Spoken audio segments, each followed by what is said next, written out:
கும்பம். கும்பராசிக்காரர்களுக்கு இப்போது ஜென்மச்சனி விலகப் போகிறது என்பதை அடிக்கடி சொல்லிட்டு வரேன். கும்பராசிக்காரர்களுக்கு முழுமையாக ஜென்மச்சனி விலகப் போகின்ற அமைப்பு, நல்லது நடக்க போகுது. அதிலும் குறிப்பா அவிட்ட நட்சத்திரம், புரட்டாதி நட்சத்திரம், சதய நட்சத்திரம் ஆகிய 3 நட்சத்திரக்காரர்களுக்கும் அப்படியே ஜென்மச்சனி விலகக்கூடிய அமைப்பு. இப்போது புரட்டாதி நட்சத்திரக்காரர்கள் பட்டுக்கொண்டிருக்கிற மனத்துன்பம் எல்லாம் விலகக்கூடிய அமைப்பு இன்னும் ஒரு 40 நாட்கள்ல ஆரம்பிக்க போகுது. அதற்கு ஒரு நல்ல அடிப்படை அம்சங்கள் இப்போது உருவாகும். 9, 10, 11ஆம் இடங்களில் சந்திரன் இருப்பது தந்தை தாய் பற்றிய கவலைகளை விளக்கக்கூடிய தன்மை. தந்தை தாய் கிட்ட விரோதத்தை சம்பாதித்துக் கொண்டிருந்தவர்கள் அவர்களுடைய ஆதரவை பெறக்கூடிய ஒரு அமைப்பு.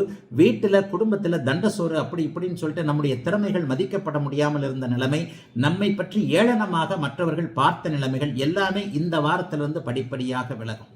லாபம் வரும், நஷ்டம் விலகும், தொழிலை நிம்மதியாக செய்ய முடியும், மனசு அழுத்தம் விலகும், தூக்கமில்லாத நிலைமைகள் மாறும்.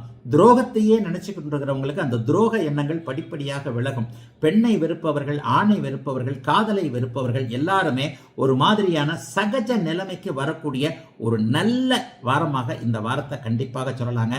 உண்மையிலே கும்பராசிக்காரர்கள் கடுமையான உழைப்பாளிகள், உழைப்புக்கு அஞ்சாதவர்களாக இருப்பீர்கள்.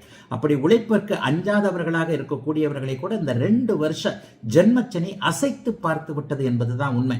அடுத்தவர்களுக்கு முன்னுதாரணமாக சொல்லக்கூடிய அளவிற்கு கும்பராசிக்காரர்கள் உழைப்பாளிகள். எதிலையும் பொறுமையாக நிதானமாக இருந்தாலும் கூட உறுதியாக இருக்கக்கூடியவர்கள் கும்பராசிக்காரர்கள். அப்படிப்பட்டவர்கள் ஒரு 2 வருஷமாக நல்லா இல்லைங்க. இனிமே படிப்படியா நல்லா இருக்க போறீங்க. அவங்கவுங்க வயதிற்கு ஏற்றாற் போல இழந்தவைகள், பிரிந்தவர்கள், இழந்தது எல்லாமே திரும்ப வரப்போகுது. உயிரிழப்பை தவிர லட்சக்கணக்கில் பணத்தை இழந்துட்டேன், ஆயிரக்கணக்கில் பணத்தை இழந்துட்டேன், இந்த மாதிரியான அமைப்புல இருக்கிறவங்களுக்கெல்லாம் நீங்கள் இழந்தவைகள் அத்தனையும் படிப்படியாக திரும்ப வரக்கூடியது. இழந்த நிம்மதி, இழந்த சந்தோஷம், போய்விட்ட ஒரு தூக்கம், இவைகள் எல்லாத்தையும் நீங்க திரும்ப பெறக்கூடிய ஒரு சுபமான நல்ல வாரமாக, முதன்மை வாரமாக இந்த வாரத்திலிருந்தே அப்படியே படிப்படியா நல்லதுகள் நடக்க ஆரம்பிக்குங்க. எதை பற்றியும் கவலைப்படாமல் நல்லவைகளை மட்டுமே கவலைப்படக்கூடிய அளவிற்கு அமைந்திருக்கிறது இந்த கும்பராசிக்காரர்களுக்கு 9, 10, 11ஆம் இடங்களில் அமைந்திருக்கக்கூடிய நல்ல வாரம்.